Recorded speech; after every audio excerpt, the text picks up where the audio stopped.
Hello testing folks. In this video I'm going to share about the validation tool which I made very recently. So I'm going to share about the code and explain the content and how I developed it. Basically what this tool does is you could see the Excel sheet here which is having a column A with a list of requirements.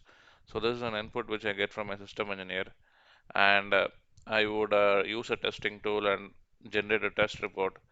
So basically, I need to compare the requirement that is covered in the test report with the input given by system engineer and estimate the coverage. So coverage would inform to our particular team like how much of requirements has been covered during testing. And this is very important factor. So you could see this is the test report which I received, which is in the XML format, and you can open it in the Internet Explorer. Basically, this XML files would have informations like software versions, hardware, all the project related informations, test results, test whether it got passed, failed, and it will also have a section called requirements, and it will say these are all the list of requirements that was covered during this particular feature testing, and it will also have informations like execution time, number of test case, all those stuffs. So I have prepared this tool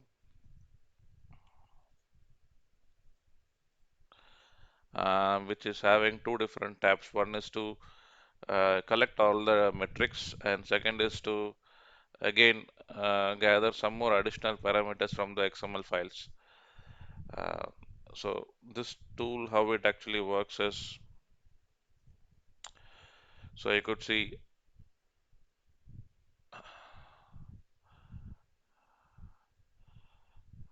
so this is the list of requirements which I'm supposed to cover during the testing, and I have to check against this list.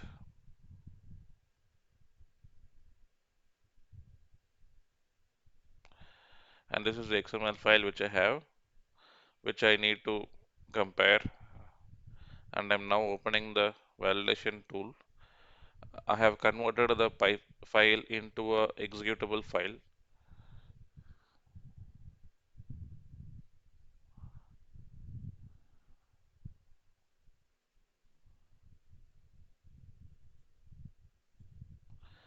So this is the tool which is having two different tabs. So now I am providing an input, that is Excel sheet first, then the XML file path. I could see only path.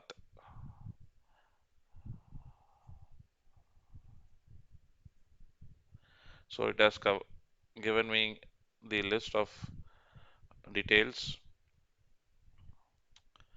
So I could see this is the requirements which are not covered in the test script.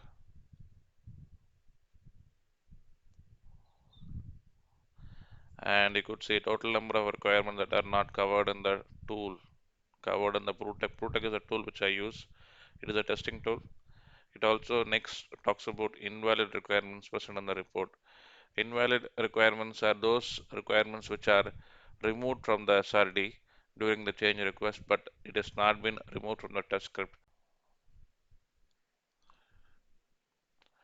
And finally, it will give you details like invalid requirement count given by system engineer, and requirement count present in the report. Now I'm opening the input which I have given to the tool.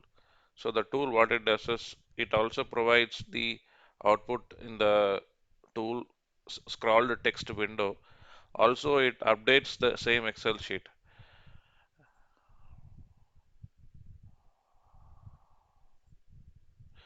So you could see the Excel sheet which was given as an input has been updated. It will update what are all the requirements are covered and what are all the requirements are not covered. So you can apply a filter and see the covered list and not covered list.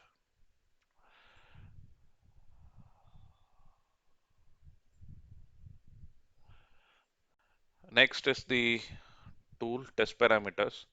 So test parameters would calculate the execution time for all the test reports we generated and the number of test case we generated during this particular iteration. So if I could open the tool, this is the one. So it has two different inputs. Um, sorry, one different input. One is XML file report path. So if I give an XML file path, I can calculate the execution time, number of steps. So you could see it has already calculated the number of test steps as 33,000 something. So it does the same. So initially, if you do not give a path, it does not know what to do. So it will throw out that exception handler output. So now I am provided an input and I'm generating the number of test steps and execution time. Okay, this is actually what the tool does. Now, moving on to the code. I'm not an expert in Python. I have developed this tool in 3 to 4 days time. Um, so I'm going to share this code to you. So in case if you see something need to be improvised or if you see it's really good, then you can use it. Um, so once when you execute, it'll come to this main window, and here what I do is I call this TK. TK is a instance created for TK Inter. TK Inter is a GUI application module which I'm using. So this would help me to create all the GUI applications like all these tools, whatever you see, like tab parameters and all those widgets. These are all called as widgets. That is label, this is button, and this is scroll text, and this is tabs. All these are widgets, and the TK Inter is a module which would help me to create all those things. So I'm creating an instance use for this particular TK Inter module, and I call this TK. TK is a method present inside the TK Inter module. The reason why I do is this because at the background there is a TCL TK interpreter that need to be started. That is the primary first task it has to do so that the TK inter application can run over it. If we do not start this or if there is any problem in starting this, then the TK inter application will not load. So obviously the GUI framework will not come. Uh, Here we are doing it explicitly, but if you do not do it explicitly, implicitly the tool will anyway do it. But again, as a general programming thumb rule, doing explicit is a really good programming skills. Again, next is the geometry. Geometry would define the boundaries, that is length and breadth. Then this 5 lines of code I used to do for this radio buttons, execution time, number of steps. So basically any one would be executed. So if it is going to be execution time or it can be number of steps, both cannot be chosen. So that logic is present here. So based on that, I call a particular function which is part of this class window. So window is a class. So once when the app has been created, the instance for this window has been created, the class is getting initialized. So it will initialize all the internal variables. Then it will call up a function which is present inside the class. So if I do not have this function, then only initialization happens. And all these functions I need to call using the instance of the window. I call the TTK application. The TTK API would help me to access all the widgets that is part of TK Inter, like label, frame, button, radio button, etc. So here, what I do is I call a widget called notebook. This would help me to create two different tabs. You could see requirement connect and test parameters. Uh, so now I assign it to a tab control. So this tab control, what it does is it will control all this different widgets that is part of a particular tab. So here now next thing I need to associate this tab control to a different frames. So what I do is I pass a tab control and I assign the frame to frame 1 or tab 1. So this tab 1 then I name it as requirement connect. So you could see here the requirement connect. and then I call the pack scroll the text. So again, this is the scroll text.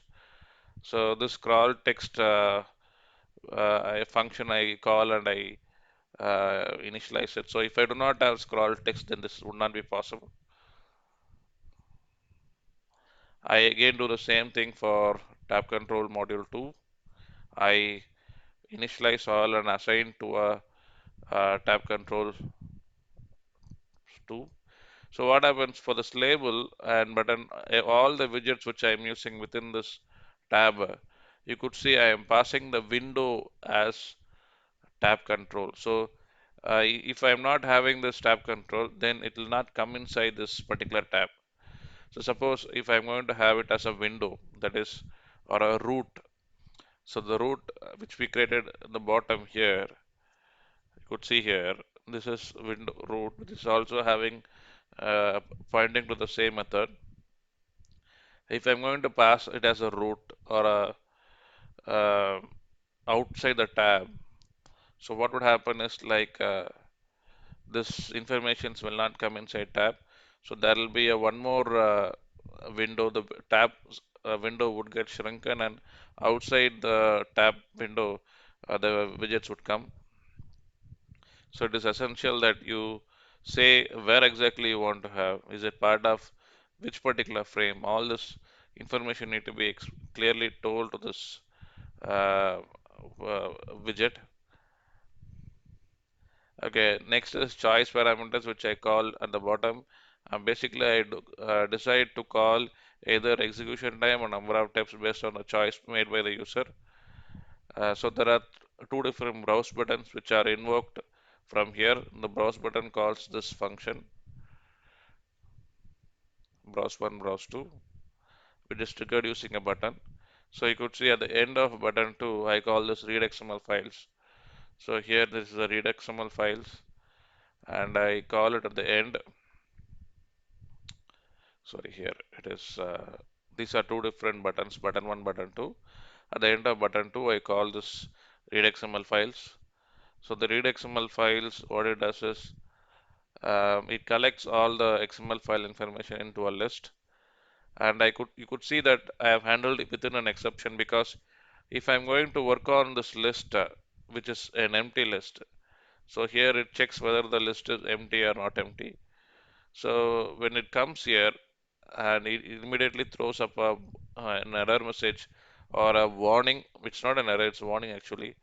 It'll throw up a command output that so and so list is empty. So I handle it within an exception. The exception says like whenever someone is going to access this list with where it is empty, throw an exception that is uh, it'll give information to the user that uh, you have to do something to avoid this exception. So how it actually works is, for example, if you are here, if you have not provided any input here, if you just call this, okay, now I already provided input. I'll just close this window and open it again. Okay, if you do not load this XML button window,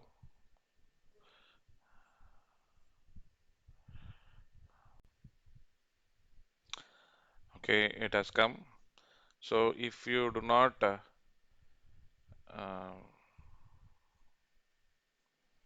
so if I do not have this exception, so what happens is like um, currently I have an exception. So if I do not provide an input to the XML file, if I do not activate this window, if I directly press it, so the exception handler would come and uh, it'll say you have to provide an input to the directory.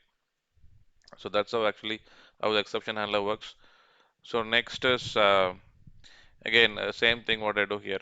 So here I use within this particular function I use the et elementary. The elementary is a good way to access the XML files. It's an API to access the XML files. If I do not use the elementary, initially I was trying to use a regular expression, and I was trying to look for a particular string called requirement, and I was trying to get the data. but I found the length of the code was very huge if I'm using regular expression. So this elementary has simplified my code. It's much more easier to. As far Excel files are concerned, so there are two different inputs I take, right? One is an Excel file and another is an XML input. So in Excel file, I would read the Excel file using the pandas. Panda is a very powerful module to work on Excel. So what it'll does is it'll read the Excel and it'll convert into a data frame. So data frame is basically a dictionary. So it's very easier to convert a dictionary to list if you are using pandas. So then what I do is I clean up all the, I call the compute data function here, and I clean up all the input. I would remove the duplicates, and I would remove the revision list which are not required to be compared. Then I here you could see this is the main function. I am iterating over the dictionary, and based on the comparison, that is here you could see there are two different comparisons I see. If the requirement is already present in the XML file, then I say covered and not covered. This results I'm updating in the Excel sheet. Then again, I have these lines of code to update the results in the widget,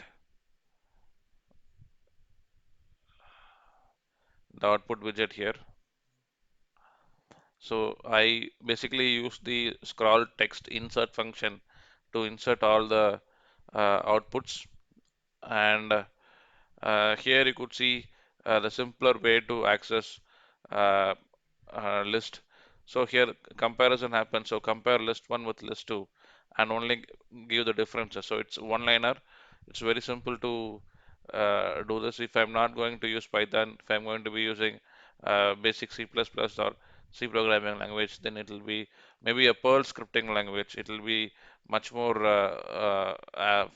lines of code, and that's it. So maybe you can go through this particular code. If you like, you can try to reuse it. So I just want to share about the validation tool which I recently made. Hope you enjoy this video. Thank you.